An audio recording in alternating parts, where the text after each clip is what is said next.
ان الحمد للہ نحمده ونستعینه ونستغفره ونعوذ باللہ من شرور انفسنا ومن سیئات اعمالنا من يهده اللہ فلا مضل له ومن يضلل فلا هادی له واشهد ان لا الہ الا اللہ وحدہ لا شریک له واشهد ان محمدا عبده ورسوله اما بعد فان خیر الحدیث کتاب اللہ وخیر الہدی ہدی محمد صلی اللہ علیہ وآلہ وسلم وشر الامور محدثاتها وكل محدثة بدعة وكل بدعة ضلالة وكل ضلالة في النار.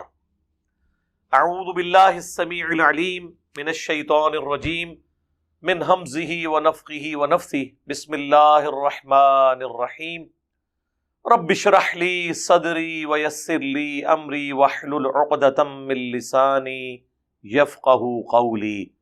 بسم اللہ الرحمن الرحیم ان اللہ وملائکتہ یصلون علی النبی یا ایہا الذین آمنوا صلوا علیہ وسلموا تسلیما.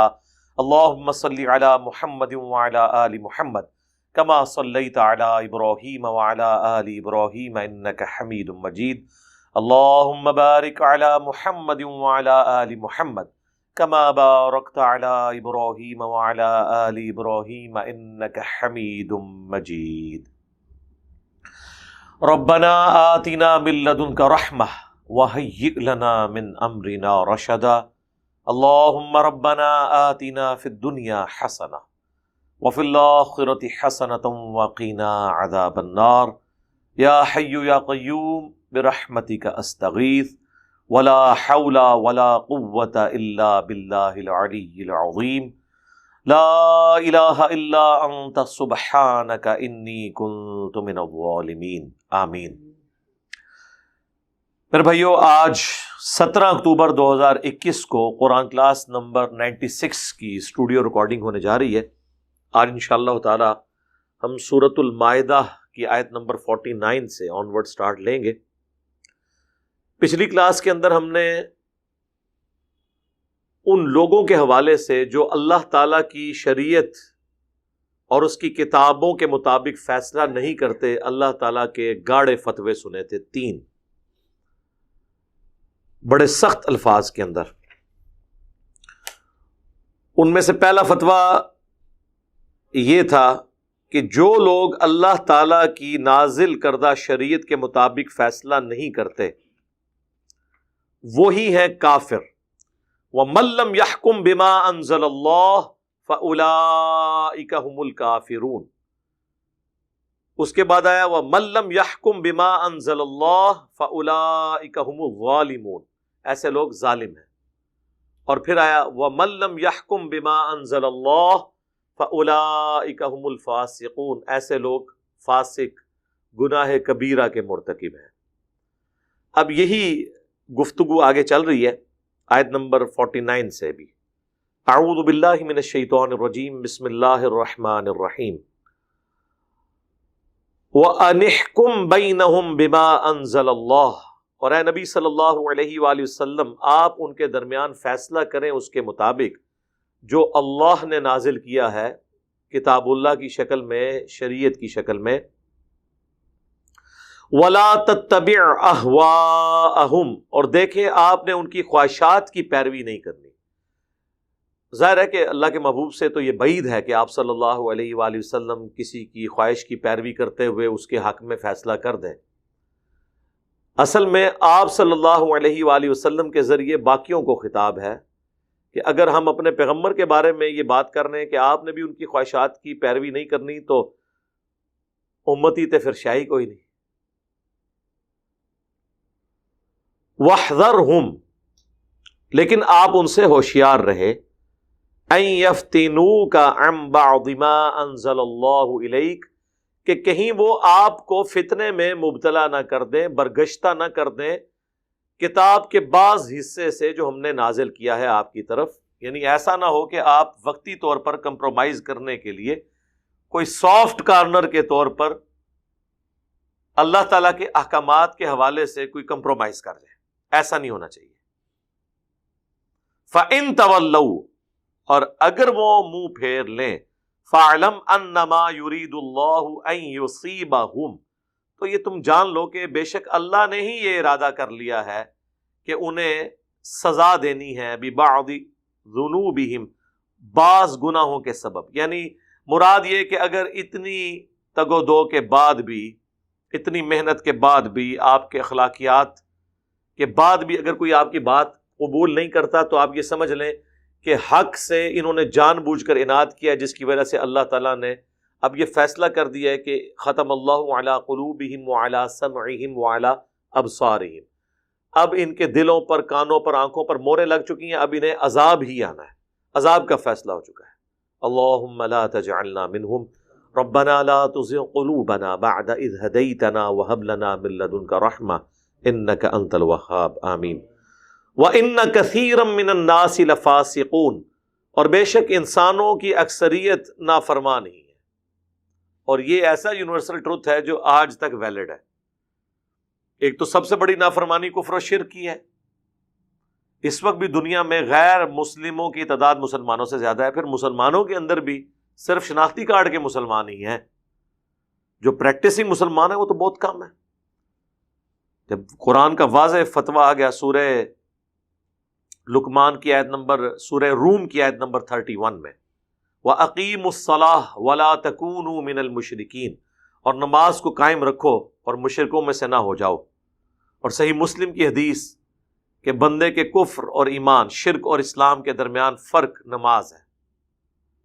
اور جامعہ ترمذی کی حدیث کہ مشرکین، منافقین اور مسلمانوں کے درمیان فرق نماز ہے. جس نے یہ فرق قائم رکھا وہ عہد پر قائم ہے، اور جس نے اس کو توڑ دیا اس نے کفر کیا.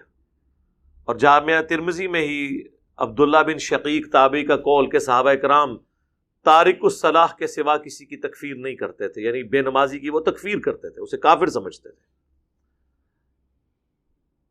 تو اکثر تو فاسق ہیں.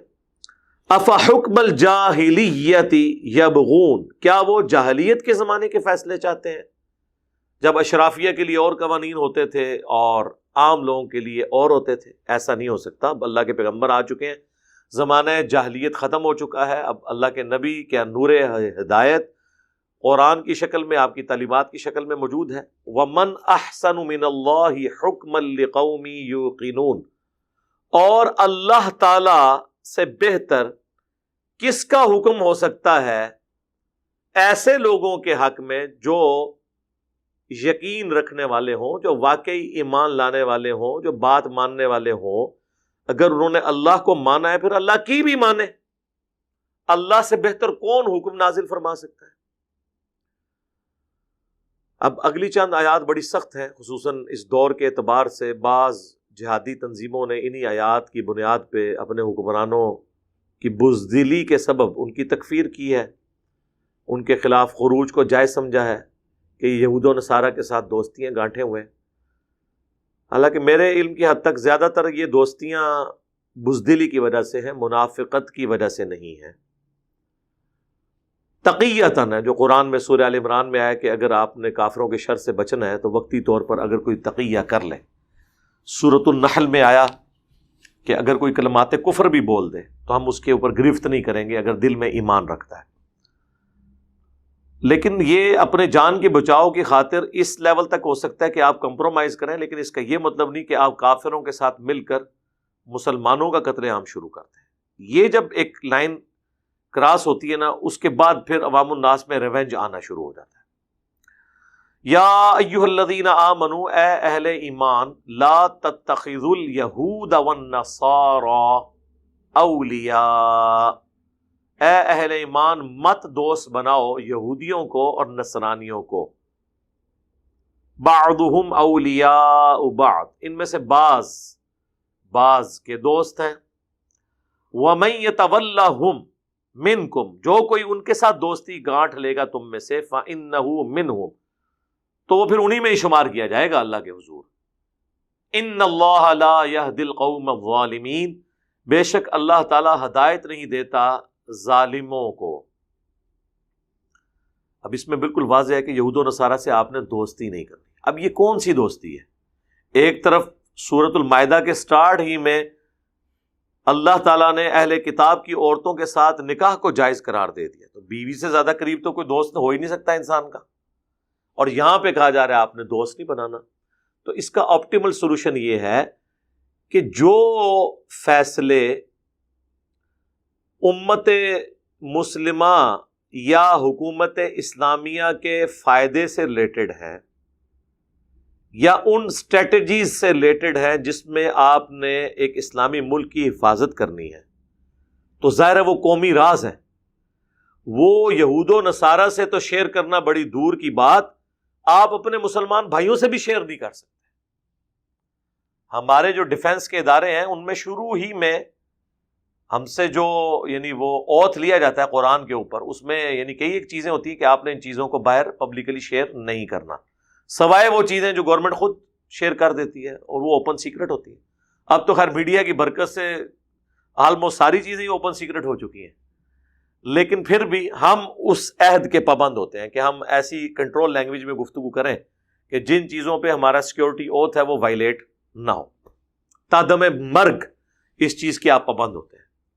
تو اس قسم کے جو راز ہیں وہ پھر اگر کسی کی بیوی یہودی یا عیسائی ہے تو وہ اس کے ساتھ نہیں کر سکتا. دلی دوستی اس طرح کی نہیں کاٹ سکتے. باقی معاملات آپ کر سکتے ہیں. بخاری مسلم دونوں میں حدیث ہے, اللہ کے محبوب صلی اللہ علیہ وآلہ وسلم کی جب وفات ہوئی ہے تو آپ کی زرہ گروی رکھی ہوئی تھی ایک یہودی کے پاس اناج کے عوض, تو آپ تو معاملات بھی کرتے تھے. چلے یہ تو یہودی تھے, ایون پرشین امپائر کا جو ہیڈ تھا وہ تو آتش پرست تھے, ان کے تحفے حضور نے قبول کیے ہیں صلی اللہ علیہ وآلہ وسلم. لیکن دلی دوستی ایسی نہ ہو کہ جس میں آپ مسلمانوں کا راز ان کو لیک کر دیں, جس طرح ہمارا پرانا ایک ڈکٹیٹر کرتا رہا کہ یہاں سے پکڑ پکڑ کے اس نے مسلمانوں کو امریکہ کے حوالے کیا اور انہوں نے کس طریقے سے ان کو اذیتیں دی ہیں وہ اب آپ دیکھ لیں. آج کل ویڈیوز آ رہی ہیں گوانتانامو بے کے اندر جو جو اذیتیں وہ دیتے رہے ہیں مسلمانوں کو. تو یہ تو بہت بڑا ظلم ہے کہ آپ ایک طرف ان کا دفاع نہیں کر سکتے, الٹا آپ ان کو پکڑ کے ان کے حوالے کرنا شروع کر دیں. اس چیز سے پھر ریونج پیدا ہوتا ہے. تو ایسی دوستی جس میں دعوت ہے, کھانا پینا بھی آپ کر سکتے ہیں اہل کتاب کے ساتھ, ایون ہندوؤں کے ساتھ بھی کر سکتے ہیں, لیکن حلال اور حرام کے فرق کے ساتھ. ساتھ بیٹھ کے کھانے سے کوئی ایسا مسئلہ خراب نہیں ہو جاتا. ظاہر ہے دنیا کا نظام تو اسی طریقے سے چل رہا ہے نا. ہاں ان کی کسی شرکی ایکٹیویٹی میں حصہ نہ لیں, وہ ٹھیک ہے. باقی آپ اپنے معاملات رکھ سکتے ہیں, اپنی دوستی, کاروبار, یہ سارے معاملات چلا سکتے ہیں. حتیٰ کہ بخاری مسلم میں آتا ہے کہ زمینیں صحابہ کی تھیں اور یہودی ان پر کام کرتے تھے, اور صحابہ کرام ایک سلیپنگ پارٹنر کے طور پہ ان کے ساتھ ہوتے تھے, اور جو اس کی کمائی ہوتی تھی وہ آپس میں ڈیوائڈ کرتے تھے. اب ایک کاروباری معاملات تو چل رہے تھے یہودیوں کے ساتھ. وہ تو جب انہوں نے کی ریشہ دیوانیاں بڑھ گئیں تو پھر نبی الاسلام نے ان کو مدینے سے نکل کر خیبر میں وہ چلے گئے, پھر نکال دیا. پھر حضرت عمر کے زمانے میں پھر وہاں سے بھی اینڈ پہ ان کو ساروں کو نکال دیا گیا. وہ ایک معاملہ الگ تھا. یہ نہیں ہے کہ ان کے معاملات آپس میں نہیں ہو سکتے. میں تو اس حق میں بھی ہوں کہ ہر سال مسلمانوں کو, سعودی عرب کا کام ہے کہ وہ بین المذاہب کانفرنس کرے, جیوز, کرسچنز, بدھسٹ, ہندو, مسلم سب کو بلایا جائے اور ٹاپک رکھا جائے کانسیپٹ آف گاڈ, خدا کا کیا کانسیپٹ ہے. تو سارے ریلیجن ایک خدا کے ماننے والے ہیں, امن کے دائی ہیں, بیسک ہیومن رائٹس کو مانتے ہیں, بیسک اخلاقیات کو مانتے ہیں. اس میں تو پوری انسانیت کا اتفاق ہے نا, تو وہ ہو سکتا ہے, اس میں کوئی ایسا مسئلہ نہیں ہے. تو اس آیت کو مس کوٹ نہیں کرنا چاہیے. اس سے کوئی یہ رزلٹ نہ نکالے کہ ہم تجارت نہیں کر سکتے یہود و نصارہ کے ساتھ, یا ان کے ساتھ ہم معاملات نہیں کر سکتے, یا اگر ایک آفس میں کام کرتے ہیں تو ہم نے اپنے برتن ان کے برتن الگ کر دینے. ایسا کوئی معاملہ نہیں ہے. دلی دوستی ایسی نہیں گانٹھنی جس میں آپ ان کی شرکی ایکٹیویٹیز میں شامل ہو جائیں یا مسلمانوں کے راز لیک کر کے ان کو بتانا شروع کر دیں. ادروائز اب بیوی جب بننے کی اجازت مل گئی یہود و نصارہ کی عورتوں کو تو باقی چیزیں تو چھوٹی رہ گئی, لیکن وہاں پہ بھی آپ نے وہ بیریئر رکھنا ہے. ایون اگر مسلمان بھی بیوی ہے تو ایک حکمران کا کام یہ نہیں ہے کہ وہ اپنے حکومتی معاملات جو سیکیورٹی کے ایشوز ہیں وہ اپنی بیوی کے ساتھ بھی ڈسکس کریں, سوائے ان ذمہ دار لوگوں کے جو اس کے ساتھ متعلقہ ہے. اسی طریقے سے آپ سیکیورٹی کو قائم رکھ سکتے ہیں, ورنہ تو سیکیورٹی بریچ ہو جائے گی. فَتَرَى الَّذِينَ فِي قُلُوبِهِم مَرَضٌ, تو اے نبی تم دیکھو گے ان لوگوں کو کہ جن کے دلوں میں نفاق ہے. یہ یہاں مرض سے مراد ہے منافقت. میں نے منافقت کے اوپر بڑی تفصیلی گفتگو کی تھی سورۃ النساء میں. منافق کی ڈیفینیشن وہ کلپ بھی بڑا شاندار ہے, وہ آپ سن سکتے ہیں یوٹیوب کے اوپر. اس میں نے بیسک ریزن منافق یہ بتائی تھی کہ چونکہ منافق بزدل ہوتا ہے اس لیے وہ دونوں گھروں کے ساتھ بنا کے رکھتا ہے, کافروں کے ساتھ بھی اور مسلمانوں کے ساتھ. کل کو اگر کافر جیت گئے تو ہم ان کا ساتھ دیں گے, مسلمان جیت گئے تو ان کا ساتھ. بگاڑنا نہیں چاہتا. اور یہ کیوں ہوتا ہے؟ اس کے اندر بزدلی ہوتی ہے. اگر وہ طاقتور ہو, بزدل نہ ہو, تو وہ کہے گا ٹھیک ہے گردن کاٹ جائے, میں نے اس چیز کو سچائی سمجھا, میں اس کا ساتھ دوں گا. اور مشرکین عرب میں یہی خوبی تھی, اگر انہیں حضور کا ساتھ دیا ہے تو گردن کٹی ہے, اگر مخالفت کی ہے تو بھی گردن ہی کٹی ہے, ہٹے نہیں اپنے معاملات میں. اسی لیے مکے میں کوئی منافق نہیں تھا, یہ سارے منافق مدینے میں تھے, یہودی. تو اللہ تعالیٰ ہمارا جن کے دلوں میں یہ مرض ہے نا, یعنی نفاق کا, یسارعون فیہم, وہ دوڑ دوڑ کر جاتے ہیں. یقولون نخشا ان تصیبنا دائرہ, یہود و نصارہ کی طرف, کافروں کی طرف جاتے ہیں اور کہتے ہیں ہم ڈرتے ہیں کہ کہیں ہم پر کوئی گردش نہ آ جائے. یعنی اس لیے وہ ان کے ساتھ دوستیاں گانٹ کے رکھتے ہیں. فعسى اللہ ان یأتی بالفتح, تو وہ وقت دور نہیں کہ جب اللہ تعالیٰ اے مسلمانوں تمہیں عنقریب فتح دے گا. او امر من عندہ, یا اللہ کی طرف سے کوئی ایسی بات ظاہر ہو جائے گی, کوئی اللہ کی طرف سے عذاب ظاہر ہو جائے گا. فیصبحوا علی ما اسروا فی انفسہم نادمین, تو پھر ان کی حالت منافقین کی یہ ہوگی کہ جو کچھ انہوں نے دل میں چھپا رکھا تھا وہ اپنے دلوں میں اس پہ نادم ہو جائیں گے. اور یہ اللہ تعالیٰ نے کر دیا. ایک تو صلح حدیبیہ کے موقع پر یہ لوگ تو کنکلوڈ کر بیٹھے تھے کہ اب یہ لوگ واپس نہیں آئیں گے, مکے والے تو ان کو قتل کر دیں گے. وہاں پہ بھی صلح حدیبیہ ہو گئی اور مسلمانوں کو پاور تسلیم کر لیا مشرکین عرب نے. پھر جب غزوہ تبوک ہوئی پھر بھی ان لوگوں کے دلوں میں یہ بات آئی کہ رومن امپائر سے ٹکرانے گئے ہیں, یہ 30,000 کی فوج ہے, وہاں پہ 1.5 لاکھ کی فوج ہے, یہ کیسے مقابلہ کریں گے. اس لیے انہوں نے مسجد درار بھی بنا لی تھی, جو سورہ توبہ میں آگے چل کے آئے گا, جو نبی علیہ السلام کو حکم ہوا کہ آپ نے اس مسجد میں داخل بھی نہیں ہونا, اور اس مسجد کو آگ لگوا دی اللہ تعالیٰ نے کہ یہ تو آپ کے خلاف پلاننگ کرنے کے لیے مسجد بنائی گئی ہے, یہ کوئی اللہ کی رضا کی خاطر نہیں بنائی گئی ہے. یعنی مسجدیں بھی ہماج گاہیں حضور کے زمانے میں اگر پلاننگ کے لیے تھی اسلام کے, تو آج کی مسجدیں اگر اسلام کے خلاف پلاننگ کر رہی ہوں تو کوئی ایسی خطرناک بات نہیں ہے. جب اللہ کے نبی دنیا میں موجود ہوں اور آپ کے ساتھیوں میں ایسے لوگ موجود ہوں چھپے ہوئے جو آپ کے خلاف پلاننگ کر رہے ہوں, تو سر آج تو پیغمبر دنیا میں موجود نہیں ہے, تو آج تو اس سے بڑھ کے معاملات ہو سکتے ہیں. اس لیے ٹینشن نہیں لینی چاہیے. جن حالات و واقعات سے آپ کے پیغمبر کو گزرنا پڑا, اگر آپ اپنے پیغمبر کے ٹریک پہ چلیں گے تو انہی حالات و واقعات سے آپ کو بھی گزرنا پڑے گا. آپ کی دعوت حق میں بھی منافقین آئیں گے, آپ کی دعوت حق کے دوران بھی جس طرح ادھر علماء یہود روڑے اٹکاتے تھے, یہاں پہ بھی علماء سامنے آ جائیں گے اور اس دعوت کو نقصان پہنچانے کے لیے. لیکن at the end of the day حق کی جیت ہوتی ہے. اللہ فرماتا ہے ان قریب یہ ندامت میں مبتلا ہو جائیں گے. اور پھر اللہ تعالیٰ نے دیکھا ہے, اللہ تعالیٰ نے ایسی صحابہ کرام کے ساتھ معاملات کیے کہ لوگوں نے دیکھا کہ یہ سب کے سب لوگ پھر بیک فٹ پہ چلے گئے. وَيَقُولُ الَّذِينَ آمَنُوا, اور اس وقت کہیں گے ایمان والے, أَهَٰؤُلَاءِ الَّذِينَ أَقْسَمُوا بِاللَّهِ جَهْدَ أَيْمَانِهِمْ, کیا یہ وہ لوگ تھے جو اللہ کی بڑی بڑھ چڑھ کر قسمیں کھایا کرتے تھے, إِنَّهُمْ لَمَعَكُمْ, کہ یقیناً تمہارے ساتھ ہیں ہم, حَبِطَتْ أَعْمَالُهُمْ فَأَصْبَحُوا خَاسِرِينَ, ان کے اعمال برباد ہو گئے اور وہ خسارہ پانے والوں میں ہو گئے. اب یہ دنیا میں بھی اللہ تعالیٰ دکھا سکتا ہے اور آخرت میں تو ہوگا کہ یہ لوگ تھے, یہ حضرت صاحب, یہ مولانا صاحب, یہ شیخ الحدیث, یہ تو بڑی قسمیں اٹھا کے کہتے تھے کہ ہم آپ کو جنت میں ساتھ لے کے جائیں گے, اور یہ حضرت صاحب تو خود جہنم میں جل رہے ہیں. وہ آخرت میں جا کے پتہ چلے گا, پل صراط پہ جا کے پتہ چلے گا. اور ڈاکٹر صراط صاحب اکثر فرمایا کرتے تھے کہ بڑے بڑے بزرگوں کی مٹی پلید ہونے والی ہے آخرت میں. دنیا میں تو لوگ ان کو پوج رہے ہوتے ہیں, وہ کہتے ہیں دنیا میں کئی جماعتوں کے امیر بھی ہوں گے, ان جماعتوں کے عام جو کارکن ہیں وہ تو جنت میں چلے جائیں گے, امیر صاحب جو ہے وہ جہنم میں ہو رہے ہیں. جی, بخاری مسلم میں حدیث نہیں ہے کہ میں نے اپنی امت میں بعض واعظین اور خطباء کو کولو کے بیل کی مانند، کولو کا جو گدھا ہے اس کی مانند اپنی انتڑیوں کے گرد چکر کاٹتے ہوئے دیکھا ہے، کیونکہ وہ جو کہتے تھے وہ خود اس پہ عمل نہیں کرتے تھے، اور عمل ان چیزوں پہ کر رہے ہوتے تھے جن کے خلاف وہ بول رہے ہوتے تھے، منافقت۔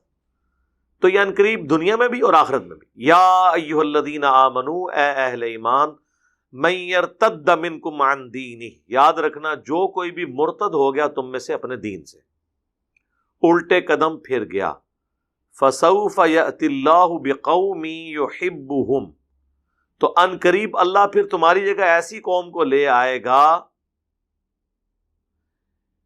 کہ وہ محبت کرتے ہوں گے اللہ سے، اللہ ان سے محبت کرتا ہوگا، یحبہم ویحبونہ،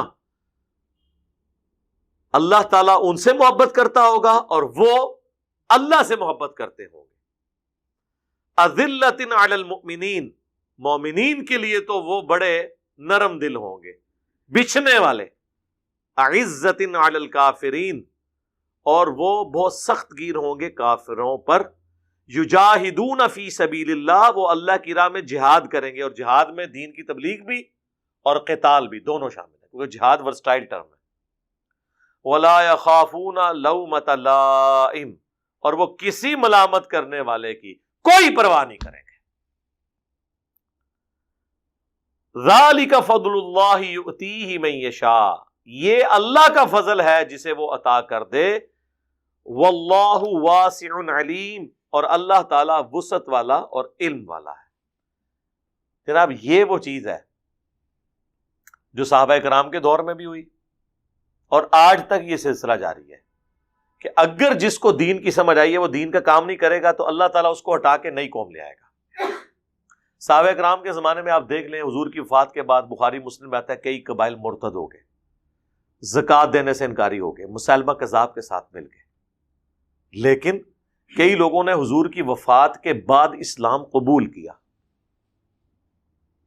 قادسیہ اور یرموک میں ان لوگوں کی محنت کی وجہ سے اللہ نے کامیابیاں دی، یعنی اگر 8,500 لوگ قادسیہ میں شہید ہوئے ہیں تو اس میں تو چند ایک صحابہ تھے، باقی تو سارے تابعین تھے جنہوں نے حضور کو دیکھا بھی نہیں ہوا تھا، جو آپ کی وفات کے بعد ایمان لے کر آئے تھے۔ اور کئی وہ لوگ جو فتح مکہ پر ایمان لا کے حضور کو دیکھ کے صحابی ہو چکے تھے، وہ ان جنگوں میں شامل ہی نہیں ہوئے، وہ مرتد ہو گئے۔ تو اللہ نے ان کو ہٹا کر دوسرے لوگوں کو لے آئے، اور اللہ تعالیٰ ہمارا پھر وہ ایسے لوگ ہوں گے اللہ ان سے محبت کرتا ہوگا، وہ اللہ سے محبت، اہل ایمان کے لیے نرم دل ہوں گے، کافروں پر سخت ہوں گے، اللہ کی راہ میں جہاد کریں گے، کسی ملامت کرنے والے کی ملامت کی پھر وہ پرواہ نہیں کریں گے۔ تم تو پھر کوئی رکھ رکھاؤ کرتے ہو نا، وہ بالکل ننگی تلوار ہوں گے۔ اور آپ یہ دیکھ لیں آج کتنے غیر مسلم مسلمان ہوئے ہیں، مسلمان تو پھر تھوڑی لگی لپٹی علماء بات کرتے ہیں نا سچائی کی، وہ بالکل اسٹریٹ فارورڈ ہے، اور کسی ملامت والے کی وہ ملامت کی پرواہ نہیں کرتے۔ کتنے انٹرنیشنل اسپیکر ہیں آپ دیکھ لیں، عبد الرحیم گرین انگلینڈ کے اندر، انہوں نے کہا کہ میں جب مسلمان ہوا تو لوگ کہتے تھے جی پاکستان اسلام کا قلعہ ہے، وہ کہتے ہیں میں جب پاکستان آیا ہوں تو میں تو اس رٹ پہ پہنچا ہوں کہ یہ شرک کا گاڑا ہے۔ اب یہ بات تو پاکستان کے اہل حدیث نہیں کہہ سکتے کہ پاکستان جو ہے شرک کا گاڑا ہے، کیونکہ انہوں نے یہاں رہنا ہے، اس کو کوئی پرواہ نہیں۔ انہوں نے کہا بھائی جو ہے میں وہ بات کروں گا، اگر میں کرسچینٹی کا شرک چھوڑ کے آیا ہوں تو اب میں نے یہاں آ کے شرک کرنا ہے؟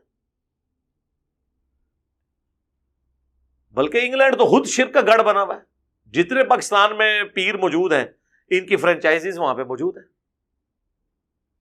ہمیں تو کئی ایک واقعات مطلب فرسٹ ہینڈ نالج کے پتہ ہے کہ کئی بیچارے کرسچن مسلمان ہوئے ہیں قرآن پڑھ کے، وہ تو سمجھے کہ قرآن کی جو توحید ہے نا یہی مسلمانوں کی توحید ہے، ان کو کیا پتا کہ پریکٹیکلی تو بہت کم مسلمانوں کی یہ توحید ہے۔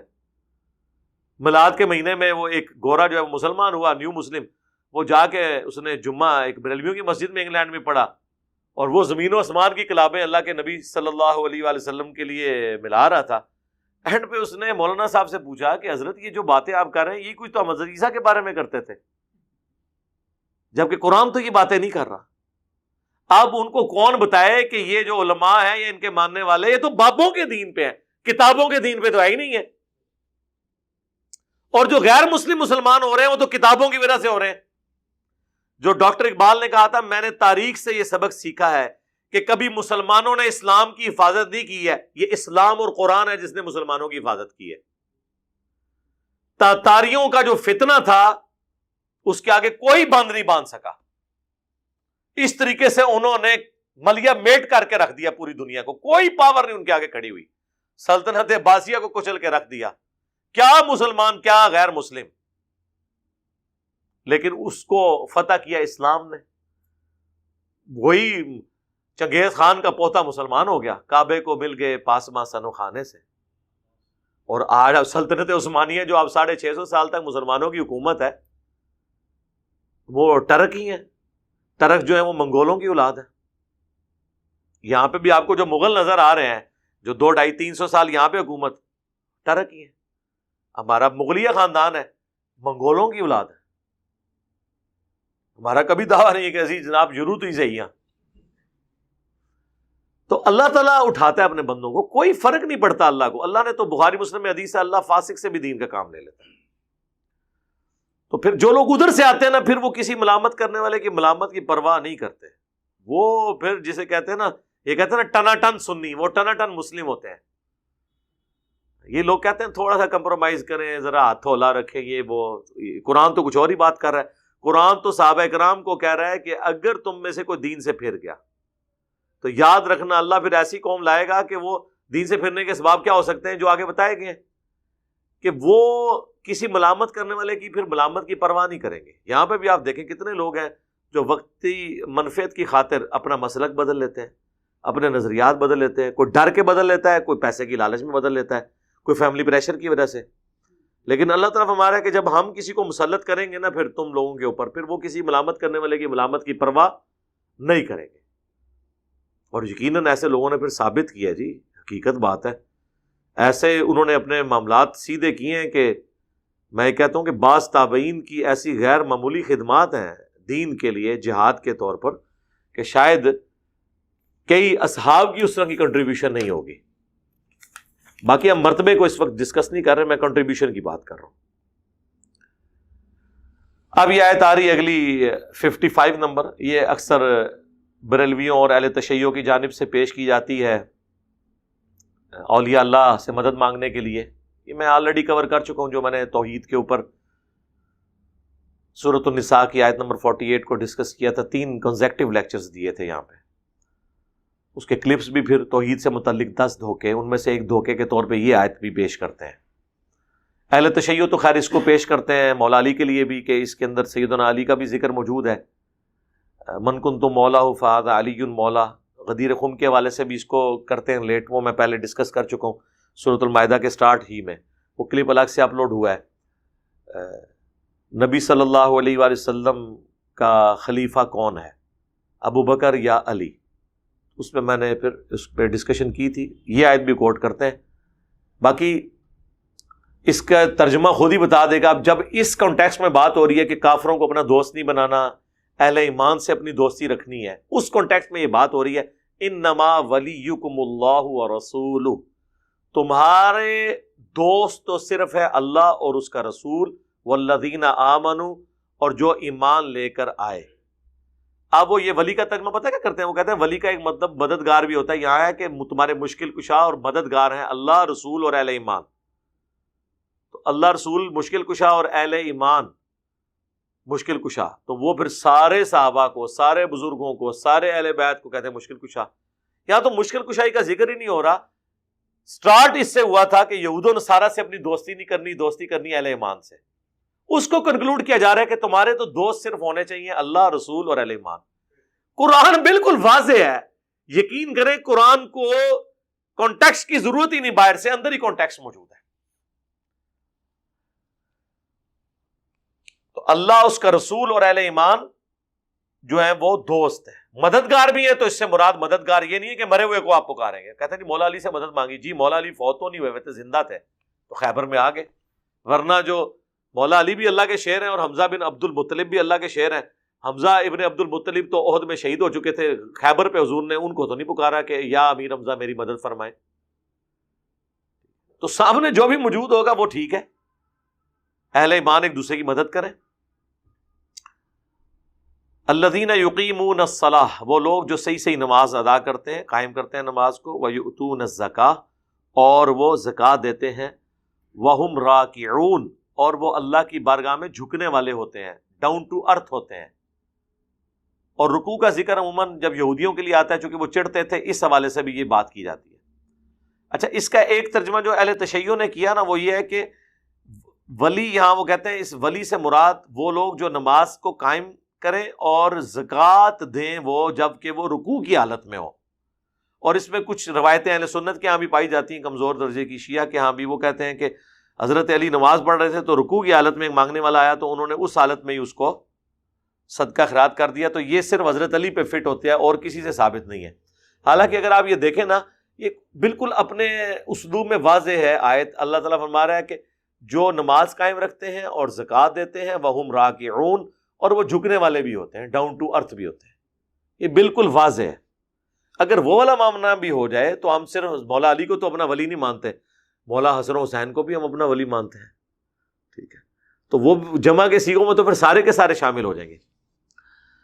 وَمَن يَتَوَلَّ اللَّهَ، اور جو کوئی مددگار بنا لے اللہ کو، ورسولہ، اور اس کے رسول کو، والذین آمنوا، اور جو لوگ ایمان لے کر آئے، فإن حزب اللہ هم الغالبون، تو بے شک اللہ کا گروہ ہی غالب آئے گا.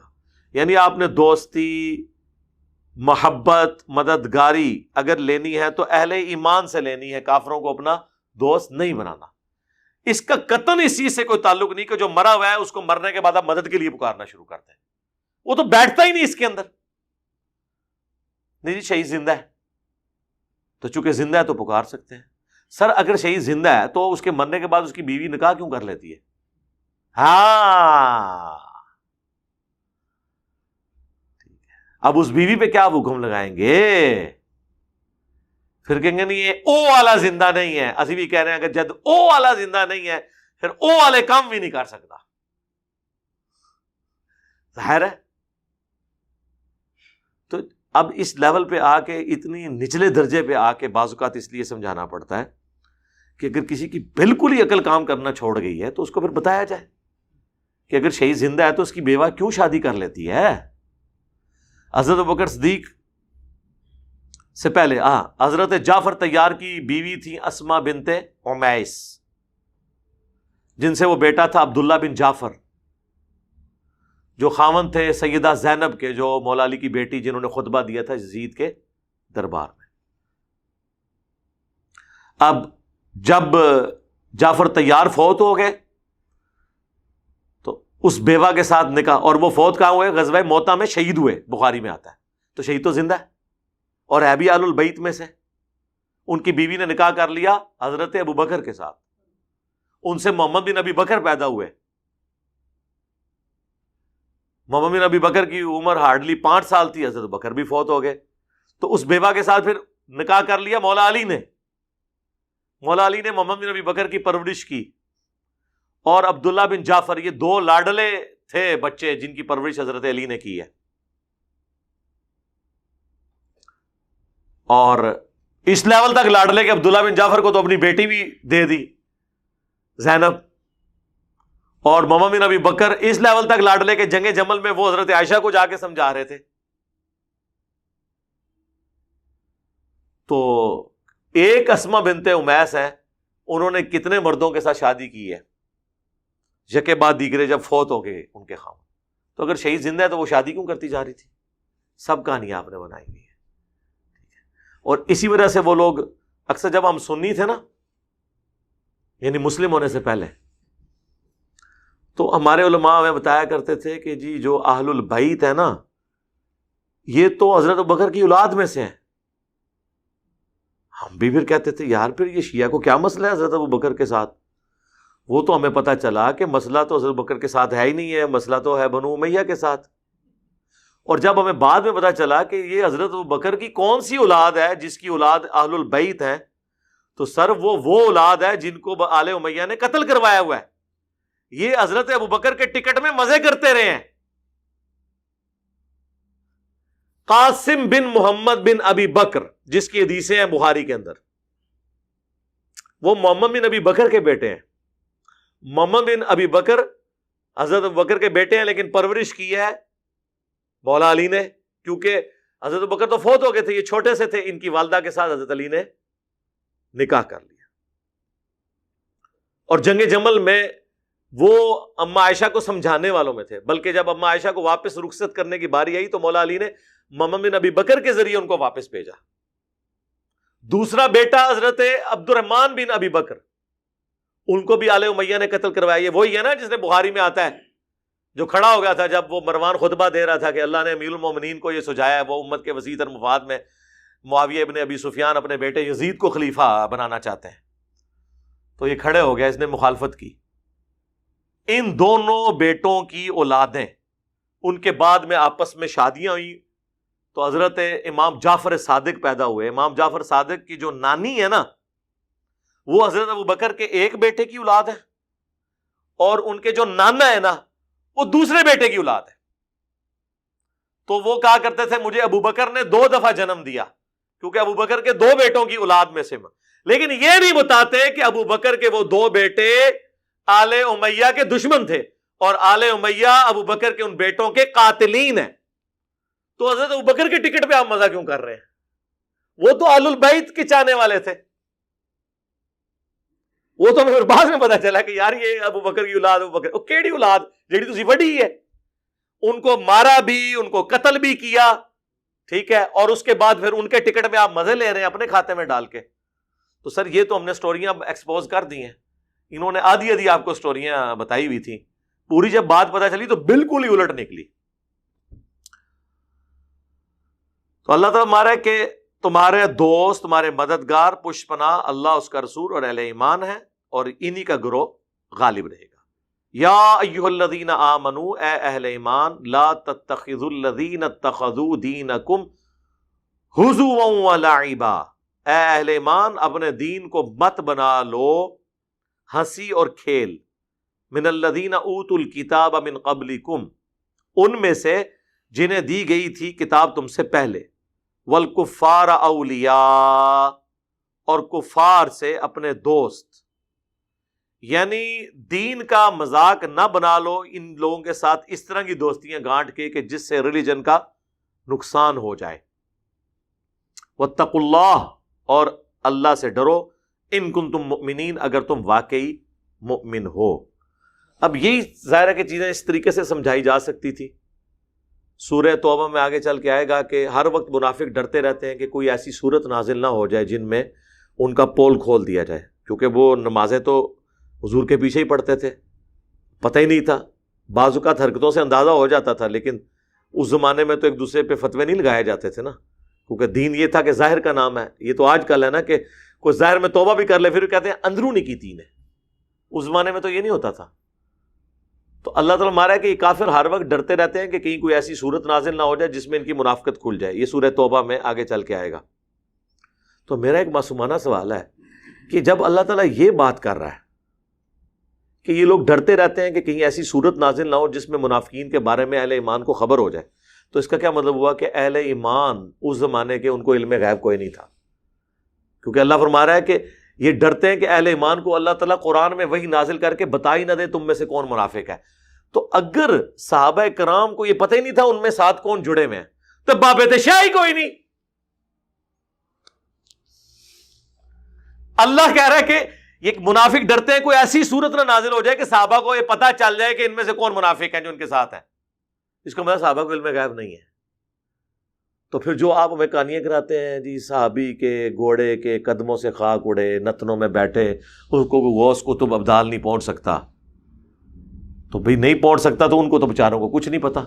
حتیٰ کہ صحیح بخاری اور مسلم دونوں میں جو 3 اصحاب کی توبہ کا واقعہ ہے کعب بن مالک کا، اس میں وہ کہتے ہیں کہ میں نے بھی ارادہ کیا کہ میں بہانہ کر کے حضور سے جب واپس آئے نا، تو بہانہ کر کے میں بھی کہوں کہ میرے ساتھ یہ مسئلے تھے اس لیے میں نہیں جا سکا، لیکن پھر میں نے کہا اگر میں نے حضور سے جھوٹ بولا تو اللہ تو بعد میں حضور کو بتا ہی دے گا۔ یعنی ان کا بھی عقیدہ تھا کہ اللہ بتا دے گا، یہ نہیں انہوں نے کہا کہ جا کر میں جھوٹ بولا تو حضور کو تو پتہ چل جائے گا، آپ دل کا حال جان لیتے ہیں۔ اس زمانے میں عقیدے نہیں ہوتے تھے، علم الغیب صرف یہ ہوتا تھا کہ اللہ وحی کے ذریعے بتائے۔ تو ظاہر ہے پیغمبر پہ وحی نازل ہونی ہے، اس میں تو کوئی شک ہی نہیں ہے۔ وَإِذَا نَادَيْتُمْ إِلَى الصَّلَاةِ، اور جب تم بلاتے ہو نماز کی طرف، اتَّخَذُوهَا هُزُوًا وَلَعِبًا، تو وہ بنا لیتے ہیں اس کو مذاق اور تماشا، یعنی اذان کا مذاق اڑاتے ہیں۔ اچھا اب دیکھیں قرآن میں یہاں پہ اذان کا ذکر آیا یا سورۃ الجمعہ کے اندر کہ اب جمعے کے لیے اذان دی جائے تو مسجد کی طرف لپکو، یہ دو جگہ ہیں جہاں اذان کا ذکر آیا ہے قرآن میں، لیکن دونوں جگہ اذان کے الفاظ نہیں آئے۔ اب جو لوگ کہتے ہیں کہ ہم نے صرف قرآن سے دین کو لے کے چلنا ہے، تو جو دین قرآن میں ذکر ہوا ہے اس کی ایکسپلینیشن تو ہمیں قرآن سے کریں، سنت کو مانے بغیر، حدیث کو مانے بغیر آپ ان الفاظ کلمات تک پہنچ ہی نہیں سکتے کہ یہ کس اذان کا ذکر ہو رہا ہے نماز کے لیے جو بلائی جانے والی ہے۔ تو وہ سنت سے، عملی تواتر سے، احادیث کے ذریعے ٹرانسفر ہوئی ہے، تو یہ مذاق اڑاتے ہیں اذان کا۔ یہاں پہ بھی آپ کے کئی سیکولر لوگ ہیں مذاق اڑاتے ہیں، یعنی میں ایک بہت بڑے پولیٹیکل لیڈر اب فوت ہو گئے ہیں، ان کے پاس ایک بندہ بیٹھا ہوا تھا، وہ کہتے ہیں جی میں نے خود سنا مغرب کی اذانیں شروع ہوئیں تو وہ کہنے لگا ایک ایک کر کے سارے گدڑ بولنا شروع ہو گئے نا۔ ایک تو وہ بے نظیر بھٹو نے کہا تھا نا، وہ اس بیچاری کو تو الفاظ کا چناؤ کا نہیں پتا تھا نا، اس کو اردو آتی نہیں تھی، اذان بج رہا ہے تو لوگوں نے اس کا مذاق اڑایا۔ وہ اس کو کیا پتا کہ مطلب اس الفاظ کیا، وہ اس نے مذاق کی نیت سے یہ بات نہیں کی تھی، لیکن یہ اس طرح کے مذاق اڑانے والے ہیں۔ آپ کے ex prime minister Nawaz Sharif صاحب خود کہہ رہے ہیں کہ جب میں نے شریعت بل کی بات کی تو میرے اپنی کیبنٹ میں ایک بندہ تھا کہ آپ کس شریعت کی بات کرتے ہیں جس میں محمد جو ہے وہ ڈکٹیٹر تھے، نعوذ باللہ۔ وہ پھر بڑا آپ کو پتہ ہے ہنگامہ کھڑا ہوا تھا اس وقت کہ بتائیں وہ بندہ کون ہے۔ وہ بھائی زیادہ تر اسی طریقے سے ہیں، یہ دنیا کے کتے بنے ہوئے ہیں، ان کا ریلیجن سے کوئی لینا دینا نہیں ہوتا، تو یہ آج بھی مسلمانوں میں بھی موجود ہے۔ لیکن آپ دیکھ لیں وہ مودی کی ویڈیو چڑھی ہوئی ہے، اذان شروع ہوئی ہے، اس نے اپنی تقریر روک دی ہے، اذان پوری سنی ہے۔ اب تو یہ کل پرسوں میں نے جرمنی کی خبر آئی ہے جہاں پہ انہوں نے اوپنلی ایک جمعے کی اذان کی اوپنلی اجازت دے دی ہے۔ Freedom of expression. کئی سال ہو گئے ہیں کہ ایک بوڑھا، اس کی ویڈیو بھی سلیم صافی صاحب نے دکھائی ہے جیو کے اوپر، کئی سالوں سے وائٹ ہاؤس کے سامنے وہ 5 وقت اذان دیتا ہے، اس کے بعد اذان دینے کے بعد وہ نماز بھی پڑھتا ہے اور امریکہ کو، امریکہ کی پالیسیز کو، ان کے پریزیڈنٹ کو گالیاں بھی دیتا ہے۔ وہ مصری ہے، نہیں ہٹا رہے۔ ادھر جناب آپ چھوٹی سی بات کر دیں، آپ کے گھر نیب پہنچ جاتی ہے، ایف آئی اے پہنچ جاتی ہے۔ یہ فرق ہے جی، حوصلہ دیکھیں آپ، تو کیا فرق پڑتا ہے۔ تو میں سمجھتا ہوں آج ہمیں جو فریڈم آف ایکسپریشن یورپ اور امریکہ میں ہے، ہمیں اس حوالے سے شکر گزار ہونا چاہیے ان قوموں کا۔ آج ذرا آپ ایک لمحے کے لیے سوچیں، یہ یوٹیوب انہوں نے ہمیں دی ہے نا، یہ انٹرنیٹ انہوں نے ہمیں دیا ہے نا۔ آج جو ہم اتنے فخر سے کہہ رہے ہیں کہ ہم نے یعنی دنیا تلپٹ کر کے رکھ دی ہے، عقائد و نظریات کی خرابیاں لوگوں کی دور ہو کے ٹرو ریلیجن کی طرف لوگ آ گئے ہیں، تو اس میں مسلمانوں کی کون سی کنٹریبیوشن ہے؟ یہ صرف ٹرینیں روک سکتے ہیں، چلتی ٹرین کو روک سکتے ہیں، نگاہ مار کے یہ جو ہے وہ شہروں کے شہر کو آگ لگا سکتے ہیں، کہانیاں ہی نا، کوئی کریٹو ورک بھی کیتا جائے، کوئی پازیٹو ورک بھی کیتا جائے، ساڑھے ہی جے بندے۔ تو میں وہ اکثر مسند احمد کی مجھے حدیث یاد آ جاتی ہے جو مشکات میں بھی موجود ہے، پہلی جلد کے اندر ہی، کہ قیامت اس وقت تک قائم نہیں ہوگی جب تک کہ دنیا کے ہر گھر میں میرا پیغام نہ پہنچ جائے اور لوگ چاہتے ہوئے یا نہ چاہتے ہوئے اس دعوت کو قبول نہ کر لیں۔ تو ہمیں تو نظر آ رہا ہے اس زمانے میں صحابہ کرام تو یہ سوچتے ہوں گے نا کہ یہ کیسے پاسبل ہے کہ ہر گھر کے اندر، تو سر ہر گھر کے اندر انٹرنیٹ کے ذریعے کیا اسلام کی دعوت نہیں پہنچ رہی؟ پہنچ رہی ہے۔ برائی پہنچ رہی ہے تو اچھائی بھی پہنچ رہی ہے، وہ تو اگلے اس بندے کی مرضی ہے نا کہ کیا وہ ایکسیپٹ کرتا ہے۔ حق قبول کرنے والے لوگ موجود ہیں اللہ کے فضل سے۔ تو اللہ تعالیٰ ہمارا ہے کہ تم جب اذان دیتے ہو نا، نماز کے لیے بلاتے ہو، تو یہ اس کا مذاق اڑاتے ہیں۔ ذالک بانہم قوم لا یعقلون، یہ اس لیے کرتے ہیں کہ یہ بے عقل لوگ ہیں، اپنی عقل کو یوز نہیں کرتے۔ اب دعوت کا طریقہ سکھایا جا رہا ہے، نبی علیہ السلام کو کہ آپ نے اہل کتاب جیوز اور کرسچنز کو کیسا جواب دینا ہے. قل یا اہل الکتاب، دیکھیں کتنے رسپیکٹیبل ورڈز ہیں. کہو اے اہل کتاب، یعنی ہم یہ مانتے ہیں کہ تمہیں کتاب دی گئی تھی، تم بھی آسمانی مذاہب کے ماننے والے ہو، تورات زبور انجیل کے ہم ماننے والے ہیں. هل تنقمون منا الا ان آمنا باللہ، کیا تم اس بات کا انتقام ہم سے لینا چاہتے ہو، اس بات کا تمہیں دکھ ہے، اس چیز کو ناپسند کرتے ہو کہ ہم ایمان لے کر آئے اللہ پر؟ وما انزل الینا، اور جو نازل ہوا ہماری طرف، وما انزل من قبلک، اور جو نازل ہوا ہم سے پہلے یعنی تمہاری طرف، وان اکثرکم فاسقون، جبکہ بے شک تم میں سے اکثر تو فاسق ہیں. یعنی تم خود اپنی کتابوں پہ عمل نہیں کر رہے ہو، ہم بھی تمہاری کتابوں کا تعارف کروا رہے ہیں. یعنی میں سمجھتا ہوں کہ آج جیزس کرائسٹ کی جو عزت مسلمانوں نے لوگوں کے سامنے کی ہے، کرسچنز نے تو نہیں کی. انہوں نے تو ان کو خدا کے درجے میں فائز کیا، اور جو ان کے ماڈرن ایج تھے انہوں نے ان کی ماں کے اوپر تہمتیں لگائی، نعوذ باللہ. جیوز نے بھی، ایون کرسچنز میں بھی ایسے لوگ موجود ہیں. تو ہم تو اسی خدا کے ماننے والے ہیں، تم کس چیز کا انتقام ہم سے لے رہے ہو، کیوں ناپسند کر رہے ہو؟ حتیٰ کہ آپ پہلے سورہ نساء میں پڑھ چکے ہیں کہ وہ کہتے تھے کہ مسلمانوں سے تو بہتر یہ بت پرست ہیں. حالانکہ ان کو نہیں پتا تھا کہ بت پرست تو مشرک ہیں، پیغمبروں کو نہیں مانتے، اور مسلمان ہمارے پیغمبر کو مان رہے ہیں، موسیٰ علیہ السلام کو. لیکن پھر بھی جب بندے کو ضد آئی ہوئی ہو نا، تو انسان کہتا ہے یہ اس سے بھی بدتر ہے، یہ غصہ. اور ہمیں بھی اس تکلیف سے بعض اوقات گزرنا پڑتا ہے. اب اہل حدیثوں کو دیکھ لیں، ہمارے خلاف کلپ چڑھائیں گے، وہ بریلویوں کو کہیں گے ہم ایک تسبیح میں پروئے گئے ہیں. کیونکہ جس طرح قرآن میں ہے نا کہ یہودیوں کو بچھڑے کی محبت پلا دی گئی تھی، انہیں بنو امیہ کی محبت پلا دی گئی ہے، اس کی وجہ سے یہ اندھے ہو چکے ہیں. جب کسی کو کوئی چیز محبت پلا دی جائے، اس کو اس کا نشہ ہو جائے نا، پھر اسے کوئی چیز نظر نہیں آتی. قل هل انبئکم بشر من ذلک، اے نبی ان سے فرماؤ میں اس سے بھی زیادہ بری بات تمہیں نہ بتا دوں. مثوبۃ عند اللہ، اس اعتبار سے جو جزا ہے اللہ کے نزدیک تمہارے لیے کہ تم نے میرا انکار کیا، اپنے پیغمبروں کی تعلیمات کو چھوڑ دیا. تمہارے پیغمبروں نے تمہیں میرے بارے میں بھی بتایا تھا.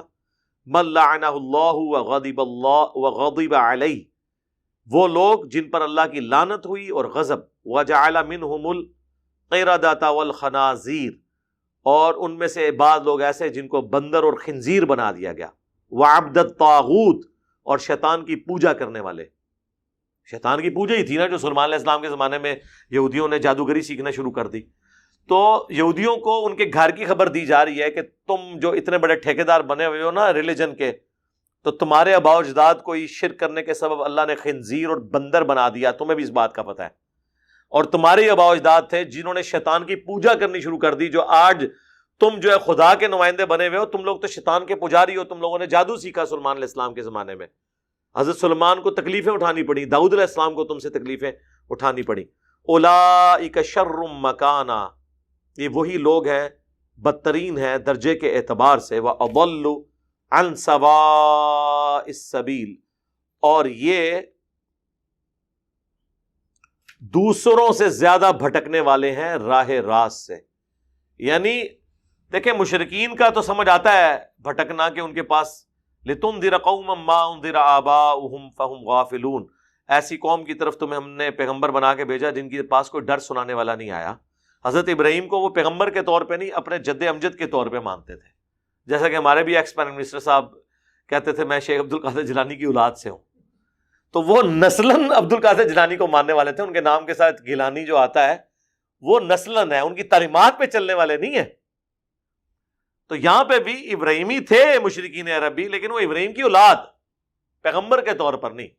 تو اللہ تعالیٰ یہود و نصارہ کو کہہ رہا ہے کہ تم لوگوں کے پاس تو کتابیں بھی تھی، تم تو ان کا بھی زیادہ بھٹک گئے ہو، تمہیں تو نہیں بھٹکنا چاہیے تھا، تمہارے پاس کتابیں تھی. وَإِذَا جَاءُوكُمْ، اور جب تمہارے پاس آتے ہیں اے مسلمانوں یہ، قَالُوا آمَنَّا، تو کہتے ہیں ہم ایمان لائے. وَقَدْ دَخَلُوا بِالْكُفْرِ، جبکہ یہ آپ کے پاس آئے کفر کی حالت میں تھے، ایمان نہیں. چیک کرنا ہے سن، جو سورہ آل عمران میں آتا ہے نا کہ یہ کہتے ہیں کہ صبح کے وقت ایمان لے آؤ، شام کو کفر کر دینا تاکہ حضور کے ساتھی ان کو چھوڑ جائیں. ظاہر ہے ایک بندہ جو ہے وہ انٹر ہو اور پھر بڑا وہ خوشو خضو سے وہاں بیٹھا رہے، نعرے بھی مارے، تھوڑی دیر بعد بندہ چھوڑ دے، لوگ کہیں گے یار کوئی وجہ تو ہے نا چھوڑ گیا ہے. تو ظاہر ہے اس طرح کے پروپیگنڈے کا فرق تو پڑتا ہے. تو یہ یہودی بھی یہی کرتے تھے کہ اللہ تعالیٰ مارا، یہ تو داخلی کفر کے ساتھ ہوئے تھے، انہوں نے مال تو قبول کیا ہی نہیں ہے، یہ تو ان کے اندر کفر چھپائے ہوئے تھے، اوپر سے یہ ایمان لے آئے، ان کا مقصد تو یہ تو کسی اور کھاتے میں آئے ہوئے تھے. وَهُمْ قَدْ خَرَجُوا بِهِ، اور وہ اسی کفر کے ساتھ نکل بھی گئے. وَاللَّهُ أَعْلَمُ بِمَا كَانُوا يَكْتُمُونَ، اور اللہ خوب جانتا ہے جو کچھ وہ چھپائے ہوئے تھے. اللہ تو دلوں کے حال بھی جاننے والا ہے. اللہ کو پتا ہے کہ یہ آئے بھی اس چکر میں تھے، ایک پورے مشن پہ آئے تھے کہ ہم انٹر ہوں گے، بعد میں نکل جائیں گے اور کہیں گے کہ ہم نے تو بڑے اخلاص سے ایمان قبول کیا تھا، لیکن ادھر کوئی شے ہے ہی نہیں ایسی جیسی اٹریکٹ ہوئی ہے. اور جب ان سے کوئی علمی بات کی جائے، کوئی بات بتاؤ، کوئی علمی ڈسکشن کرو، تو وہ کوئی نہیں، بس جذباتی باتیں. لیکن ظاہر دنیا میں ایسے کم علم لوگ ہمیشہ موجود ہیں جو اس طرح کی چیزوں سے امپریس ہو جاتے ہیں. جو اہل علم ہیں وہ تو نہیں ہوں گے، لیکن پروپیگنڈے کی وجہ سے جو جاہل لوگ ہیں وہ تو امپریس ہو جاتے ہیں نا. وَتَرَى كَثِيرًا مِّنْهُمْ يُسَارِعُونَ فِي الْإِثْمِ، اور آپ ان میں اکثر لوگوں کو دیکھیں گے کہ وہ گناہ کے کام بڑے تیزی سے کرتے ہیں. وَالْعُدْوَانِ، اور زیادتی کے کام. وَأَكْلِهِمُ السُّحْتِ، اور حرام خور ہیں. لَبِئْسَ مَا كَانُوا يَعْمَلُونَ، بے شک یہ بہت ہی برے کام ہیں جو کرتے ہیں. اب یہ علماء کو اکارا جا رہا ہے کہ وہ حرام خور ہے. ظاہر ہے وہی پیشوا تھے نا، باقی تو بیچارے جاہل تھے. لَوْلَا يَنْهَاهُمُ الرَّبَّانِيُّونَ وَالْأَحْبَارُ عَنْ قولہم الاثم، کیوں نہیں روکتے ان کے اللہ والے کہلوانے والے ربانی، والاحبار، اور علماء یعنی صوفی اور علماء، درویش لوگ اور علماء کرام، ان کو کیوں نہیں روکتے گناہ کے کاموں سے، وَأَكْلِهِمُ السُّحْتِ، اور حرام خوریاں کرنے سے. سر وہ کیوں روکیں گے؟ وہ تو خود ان کے ساتھ شامل ہیں، ان کے بینیفیشری ہیں. تقریر کر کے ہٹیں گے سود کے خلاف. اور ایک بندہ اگر جا کے ایک بینک میں کام کرنے والا بندہ ان کو چیک دینا کہ مدرسے کے لیے قبول کرے، قبول کر لیں گے. یہ نہیں کہیں گے کہ میں تو بھی تقریر کر کے ہٹاؤں. بعد میں جب آپ پوچھیں گے تو وہ آپ کو جسٹیفائی بھی کریں گے کہ وہ سود عہدہ تے اللہ کا معاملہ ہے نا، ساڈے کول تے آن دیو.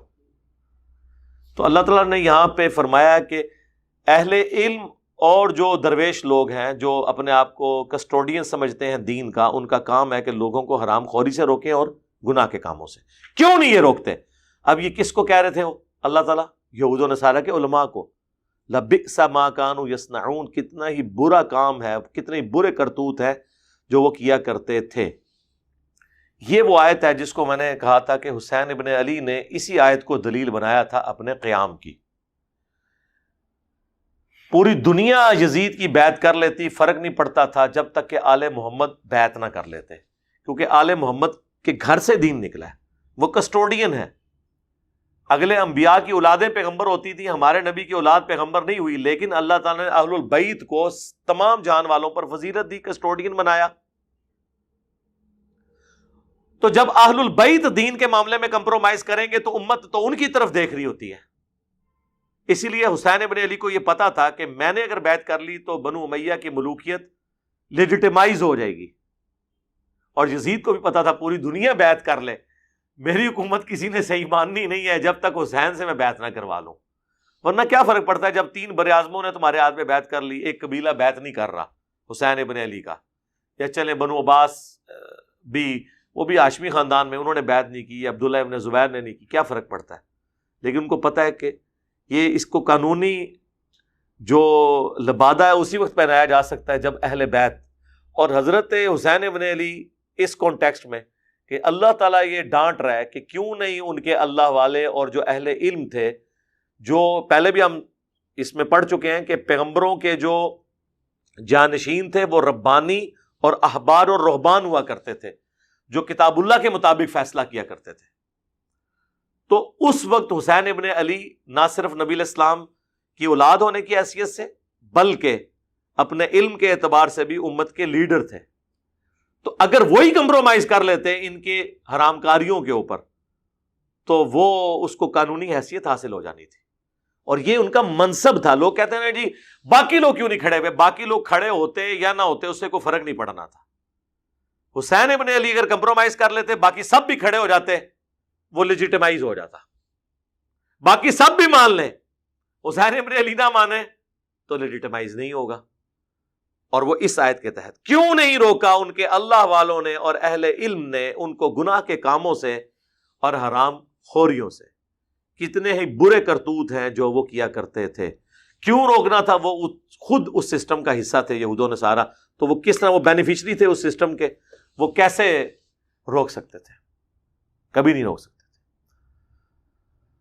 اللہم من احییتہ منا فاحیہ علی الاسلام ومن توفیتہ منا فتوفہ علی الایمان رضیت باللہ ربا وبالاسلام دینا وبمحمد نبیا ورسولا.